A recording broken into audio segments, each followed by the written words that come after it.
De hege Wetterstoorn en de Hudde Wien hebben vannacht benammen het waad- en kustgebied teisteren. De kades bij Haas en Lauwerzeeg stroepten onder en de Wetterstoorn kwam boven de 3 meter uit. Dat wie net verwachten. Ik een aantal auto's kwamen in het wetter te staan.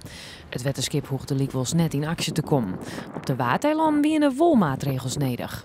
Op de Waadeiland weer de situatie dat Wetterstoorn boven de 3 meter komen zoeken. Letter weer dat weer wat minder. Veranderlijke wind had daar mee te maken.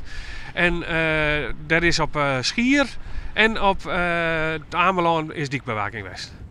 Vanmorgen wie het wetter in Haas zakken. De gemeente had de gevolgen van de storm op de kades inspecteerd.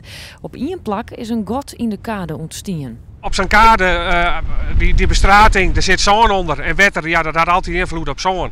Dus ja, als er dan ergens een lekje zit, dan rint het wel voort. Maar dat is een kade waar die had geen beschutting voor de veiligers van uw Friesland, moet ik zeggen. Joet waait het nog heel tiet hut vanuit het westen.